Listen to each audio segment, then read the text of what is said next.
कर्नाटक के वज़राला BS येदियुरप्पा का कहना है बेंगलुरु तशद्दुद की जांच की जा रही है। अभी मामला जांच के मराहिल है, इसलिए इस पर किसी को कयास आराइयां नहीं की जानी चाहिए। उन्होंने कांग्रेस पर निशाना साधा कि वो इस मामले में सियासत न करे।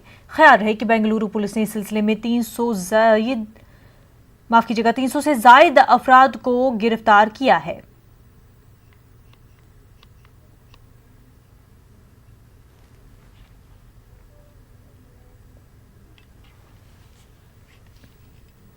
ಸಂಗತಿಯನ್ನು ಜನರಿಗೆ ತಿಳಿಸುವಂತ ಪ್ರಯತ್ನ ಮಾಡಿದ್ದೇವೆ। ಈಗೆಲ್ಲ ತನಿಖೆ ಆದಂಗೆ ಅನೇಕ ಘಟನೆಗಳು ಹೊರಬರ್ತಾ ಇದೆ। ಅನೇಕ ಅಪರಾಧಿಗಳು ಬೇರೆ ಬೇರೆ ರೂಪದಲ್ಲಿ ಹೇಗೆ ವ್ಯವಹಾರ ಮಾಡ್ತಾ ಇರೋದು ಸಹ ಬಹಿರಂಗ ಆಗ್ತಾ ಇದೆ। ಸತ್ಯ ಸಂಗತಿ ಹೊರಗಡೆ। सुशांत केस की जांच कर रही CBI एक्शन में है। एजेंसी हर पहलू से इस मामले की जांच कर रही है।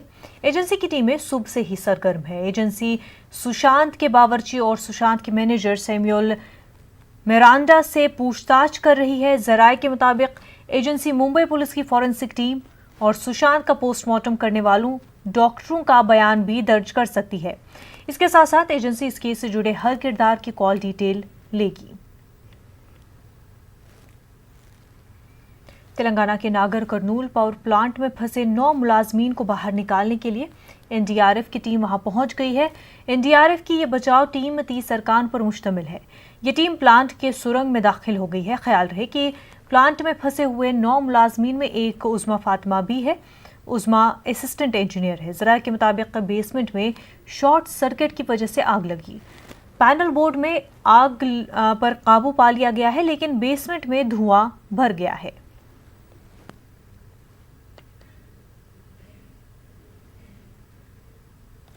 नाजरीन, आपको इस वक्त अपडेट बता दें, जो इस वक्त अपडेट सामने आ रहा है, एक डेड बॉडी बरामद कर ली गई है। प्लांट से एक मुलाजिम की डेड बॉडी बरामद कर ली गई है। आपको लगातार हम अपडेट बता रहे हैं। प्लांट में मुलाजिम जो फंसे थे उनमें से एक इंजीनियर की डेड बॉडी बरामद की गई है। आपको बता दें, सुंदर नायक के तौर पर शिनाख्त हुई है। लगातार कोशिश की जा रही थी कि मुलाजमीन को बाहर निकाला जाए, कोशिशें जारी है।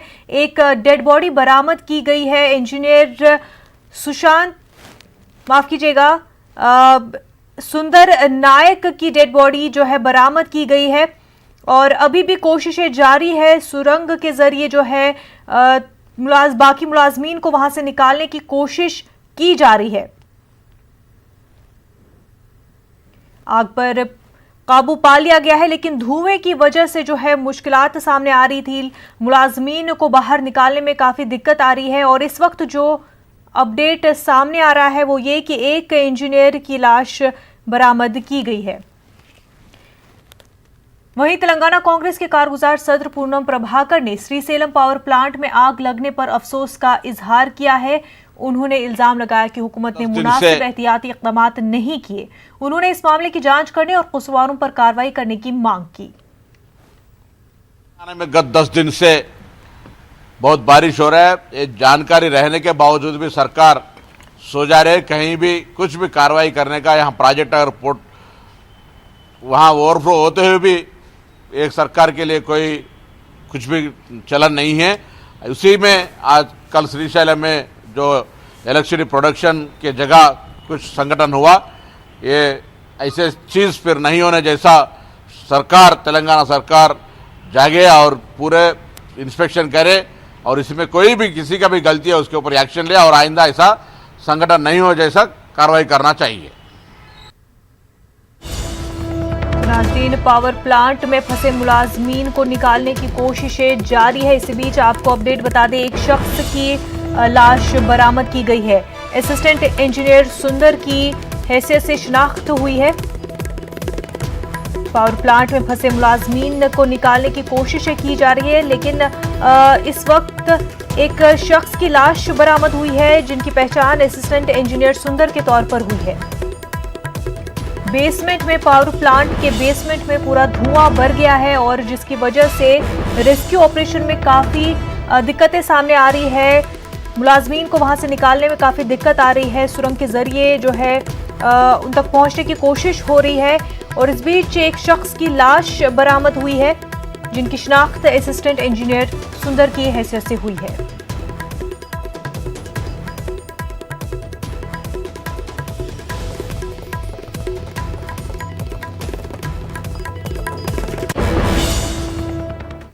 आगे बढ़ते हैं। बिहार असेंबली इलेक्शन के हवाले से आज इलेक्शन कमीशन रहनुमा खतूत जारी कर सकता है। 2 से 3 मरहलों में इंतखाबात कराए जाने की उम्मीद है। वहीं 20 सितंबर तक चुनाव की तारीख का ऐलान किया जा सकता है। आपको बता दें कि 2015 में 9 सितंबर को बिहार असेंबली इंतखाबात की तारीखों का ऐलान किया गया था, लेकिन इस बार कोरोना वायरस के सबब ताखीर हो रही है। इस मरतबा इंतखाबी तशहीर में भी कोरोना के सबब एहतियाती तदाबीर इख्तियार किए जाएंगे। ज़राए के मुताबिक रैलियों के लिए पहले से मैदानों का इंतखाब कर लिया जाएगा। सोशल डिस्टेंसिंग पर अमल करना लाजमी होगा। वहीं कांग्रेस लीडर तारिक अनवर ने बिहार असेंबली इंतखाबात के हवाले से न्यूज़ 18 से खास बातचीत की। उन्होंने कहा कि बिहार इंतखाबात के लिए पार्टी तैयार है। पूर्व केंद्रीय मंत्री और कांग्रेस के वरिष्ठ नेता तारिक अनवर से सर किस तरह की संभावना लग रही है, कांग्रेस पार्टी कितनी तैयार है, क्योंकि चुनाव आयोग की तरफ से गाइडलाइंस आने वाला है और ऐसी उम्मीद जताई जा रही है कि जल्द ही बिहार में विधानसभा चुनाव को लेकर के एक तरह से गाइडलाइन आ जाएगा। देखिए, वैसे तो पार्टी की तरफ से तैयारी है और चुनाव आयोग अगर तिथि की घोषणा करेगा तो उसी अनुसार हम लोग आगे बढ़ेंगे और हम लोगों की कोशिश ये है कि जो हमारा गठबंधन है वो इंटैक्ट रहे और आगे आने वाले दिनों में हम लोग मिलकर चुनाव लड़ें। और लेकिन दूसरी एक बात ज़रूर है कि हम लोगों ने कहा था, इलेक्शन कमीशन को भी कहा था, उनको भी आग्रह किया था कि जो आज बिहार की परिस्थिति है वो चुनाव की परिस्थिति नहीं है। कोरोना को लेकर हो, बाढ़ को लेकर हो, पूरे बिहार के अंदर एक अजीब स्थिति है और उसमें चुनाव कराना एक तरह से लोगों की जान के साथ खिलवाड़ होगा। तो बेहतर होता कि इसको आगे बढ़ाया जाता, लेकिन लग नहीं रहा है। ऐसा लग रहा है कि भारतीय जनता पार्टी या जनता दल यू को कि ये बहुत उपयुक्त समय है उनके लिए और अभी उनको ऐसा शायद महसूस होता है कि इसमें उनको चुनाव जीतना उनके लिए आसान होगा। एक सवाल, जीतन राम मांझी आप लोगों से अलग हो चुके हैं और मांझी जी जिस तरह से आरोप लगा रहे हैं आरजेडी के ऊपर कि उनकी मांग नहीं मानी गई, कोऑर्डिनेशन कमेटी की मांग को नहीं मानी गई, कैसे देख रहे हैं? महागठबंधन में एक तरह से टूट हो गई है, चुनाव से पहले ही, तारीख का ऐलान होने से पहले ही एक दल अलग हो गया है, कमजोर नहीं होगा गठबंधन आपका? देखिए, जीतन मांझी जी हमको नहीं लगता है कि अभी अलग हुए हैं। उनकी कुछ मांगे हैं, कुछ शर्तें हैं और उसको महागठबंधन उसको देख रहा है कैसे उसका उनकी उस शर्तों को पूरा किया। जैसे उन्होंने कहा था कि कोऑर्डिनेशन कमेटी बननी चाहिए, ये बात सही है कि अभी तक हम लोग एक कोऑर्डिनेशन कमेटी, समन्वय समिति का गठन नहीं कर पाए हैं और यही उनकी सबसे मुख्य मांग उनकी यही है। तो हो सकता है कि अभी समय है, आगे चलकर बातचीत होगी। वैसे हर पार्टी अपना स्वतंत्र है फैसला लेने के लिए। उन्होंने अगर ऐसा कोई फैसला ले लिया है तो कैसे रोका जा सकता है।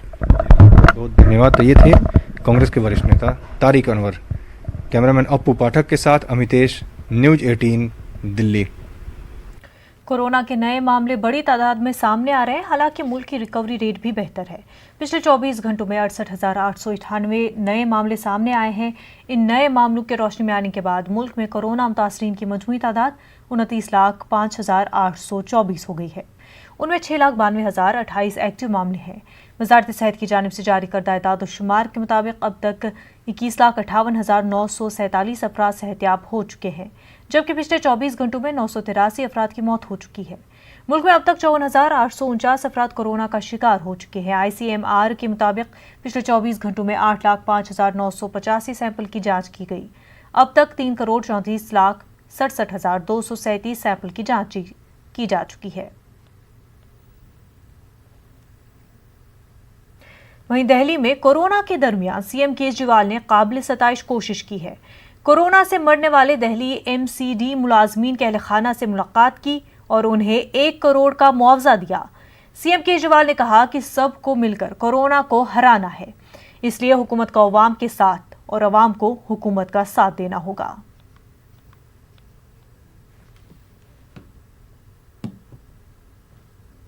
एमसीडी के ये कर्मचारी सफाई कर्मचारी थे जो कोरोना की ड्यूटी करते करते शहीद हो गए। लोगों की सेवा करते करते उनको खुद कोरोना हो गया कोरोना की ड्यूटी करते करते। और इनके परिवार से अभी मैं मिलने के लिए आया हूं और इनको 1 करोड़ रुपए की सहायता राशि दी है।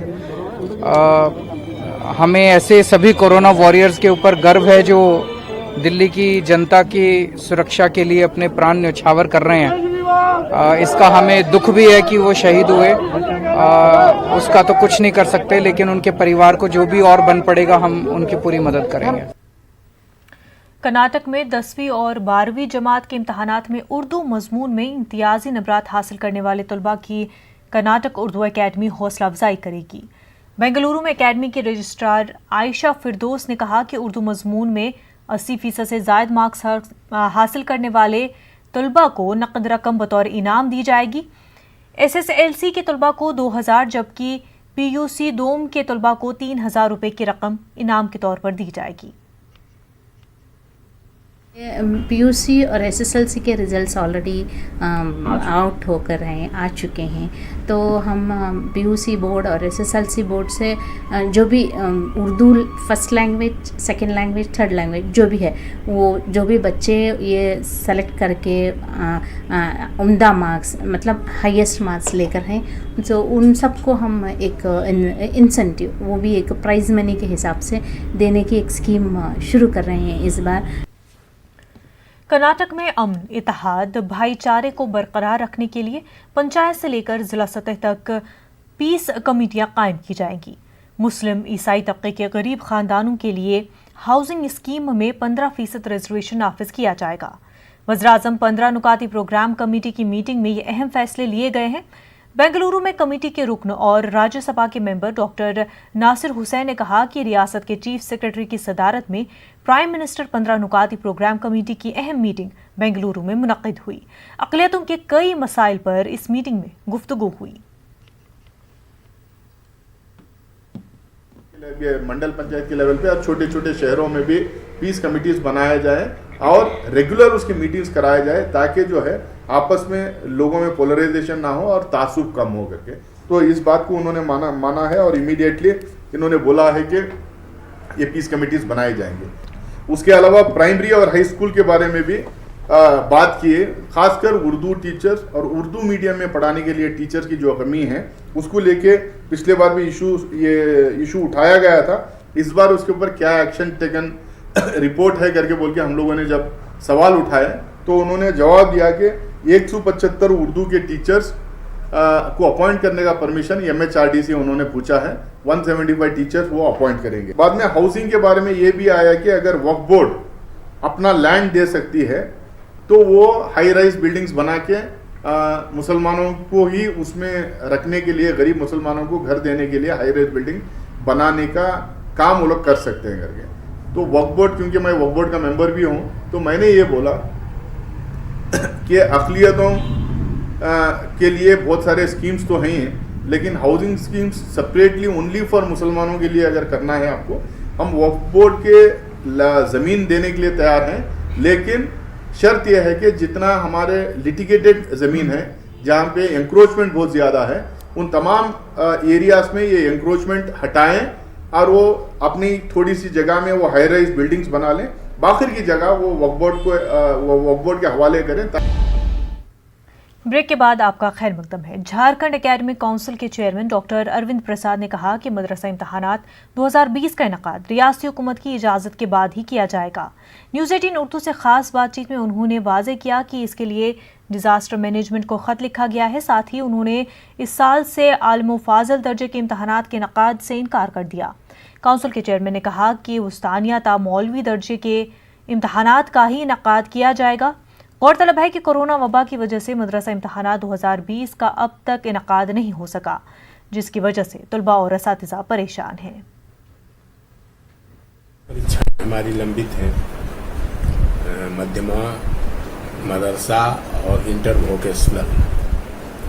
मार्च में ही हम परीक्षा लेने वाले थे, लेकिन फिर कोरोना के महामारी के कारण ये परीक्षाएं अभी तक नहीं हो सकी हैं। हम लोग प्रयास कर रहे हैं, राज्य सरकार से अनुमति मिलते ही हम इन परीक्षाओं का आयोजन करेंगे। हमारी सारी तैयारी पूरी है। जब तक आपदा प्रबंधन विभाग की अनुमति नहीं मिलती है, तब तक ये परीक्षा कैसे होगी। लॉकडाउन के बाद मुस्लिम इदारों में ज़ेर तालीम गरीब बच्चों की पढ़ाई पर बुरा असर पड़ा है। मुस्लिम इलाकों में वाक़े तालीमी इदारों में बड़े पैमाने पर ड्रॉप आउट का खतरा पैदा हो गया है।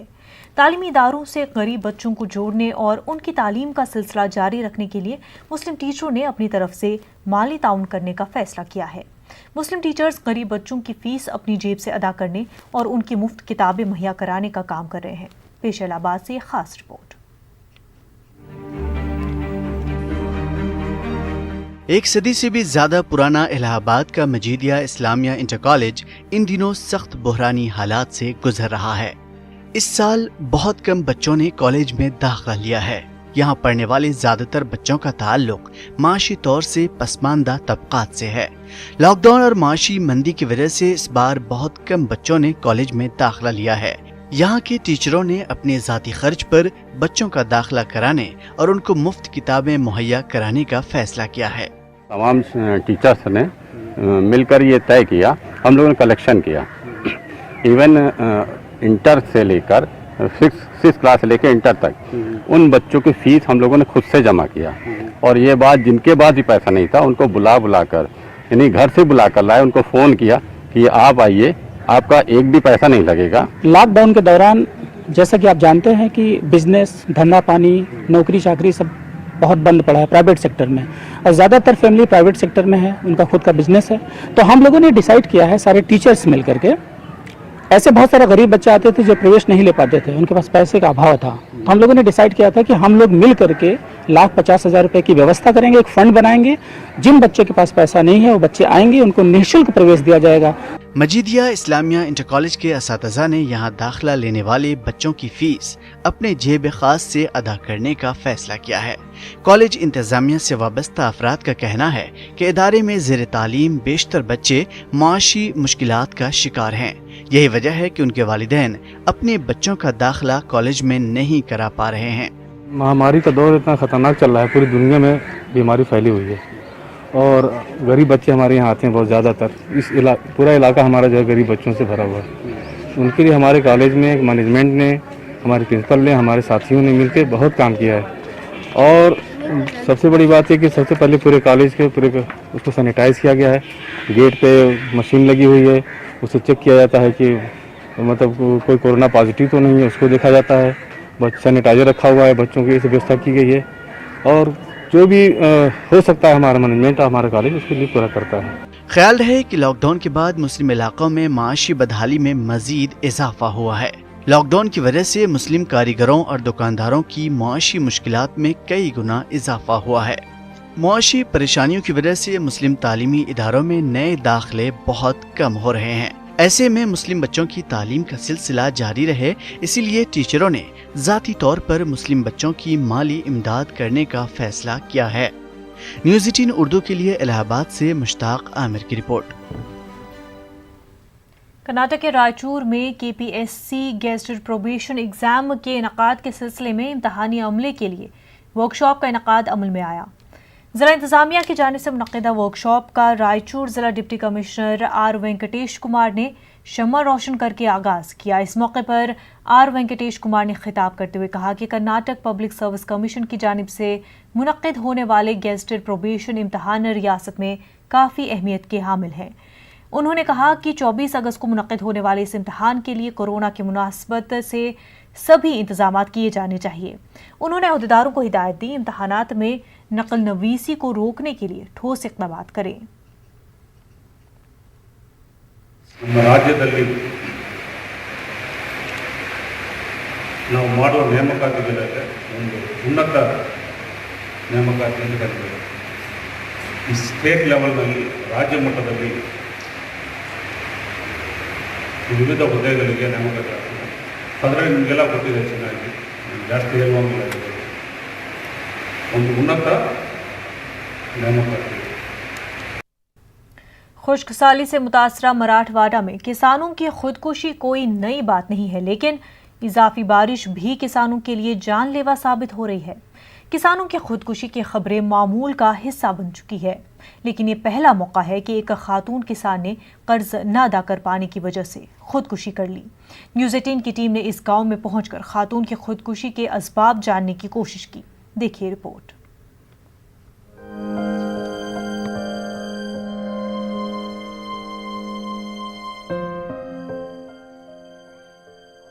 ये उबड़ खाबड़ रास्ता पैठन के हर्षी टांडा को जाता है। इस टांडे में भेल समाज की अक्सरियत है। एक खातून किसान होसाबाई जाधव की खुदकुशी से ये गांव सुर्खियों में आ गया। होसाबाई के बेटे का कहना है कि इनके खानदान में सिर्फ इनकी माँ ही पढ़ना लिखना जानती थी। इनकी मेहनत और लगन की वजह से झोपड़ा मकान में तब्दील हुआ। इस मकान के लिए होसाबाई ने बचत और निजी सोसाइटी से 8 लाख रुपये कर्ज हासिल किया था, लेकिन कोरोना वबा के दौरान कर्ज चुकाना मुश्किल हो गया। लॉकडाउन ने रही सही कसर पूरी कर दी, जबकि प्राइवेट एजेंसी के एहलकार कर्ज का तकाजा करते रहे, जिससे तंग आकर होसाबाई ने फांसी लेकर खुदकुशी कर ली। फांसी लेके करी। तो क्यों कुछ कर्ज बाजार था? हाँ। कहाँ पे? ये क्या है, गट के कागज ये सब मंदरा फाने के छोड़े, गट की भी 7 गट थे उसके नाम पे।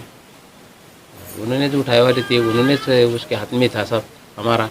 हमने कुछ हमारे हाथ में घर का आई देखती थी सब, तो लोन भी लिया था। तो कुछ लोगों ने वो फाइनेंस वाले ने धमकी दिया तो हमारे को आई ने बोला नहीं, इन्होंने धमकी दिया। बाद में ऐसा वैसा कुछ उन्होंने मन में रखा। ज़राई पेशे से वाबस्ता खवातीन किन खतरनाक हालात का सामना करने पर मजबूर हैं, इसका इंकिशाफ महिला अधिकार मंच के सर्वे में हुआ है। ये सर्वे मराठवाड़ा के तमाम अजला में किया गया, जिसमें किसान खवातीन और किसान मजदूर खवातीन के हालात का जायजा लिया गया, जो कि काबिले रहम है। सर्वे के मुताबिक 60% बेवा खवातीन को कोई पेंशन नहीं है। 56% खवातीन को वज़ीर आज़म किसान स्कीम का फायदा नहीं मिला है। 55% किसान खवातीन के पास जनधन अकाउंट नहीं है, जबकि 76% खवातीन को उज्ज्वला स्कीम का फायदा नहीं मिल पाया है। ऐसे हालात में होसाबाई जैसी कोई खातून हिम्मत करती है तो हमारा सिस्टम उसे खुदकुशी पर मजबूर कर देता है। औरंगाबाद के रुकने पार्लिमान इम्तियाज जलील ने किसानों की खुदकुशी के मामले में मीडिया की बेहिसी पर कुछ यूं चोट की। किसानों की आत्महत्या को हम नजरअंदाज कर रहे हैं, और दूसरी तरफ एक सुशांत सिंह नाम का एक एक्टर अगर आत्महत्या कर लेता है तो उसके ऊपर इतना बवाल किया जा रहा है कि उसने आत्महत्या क्यों की है, कैसे की है, कौन इसके पीछे था। क्या कभी ये सवाल उठाया गया है कि ये जो किसान आत्महत्या कर रहा है ये क्यों कर रहा है, किसकी वजह से कर रहा है?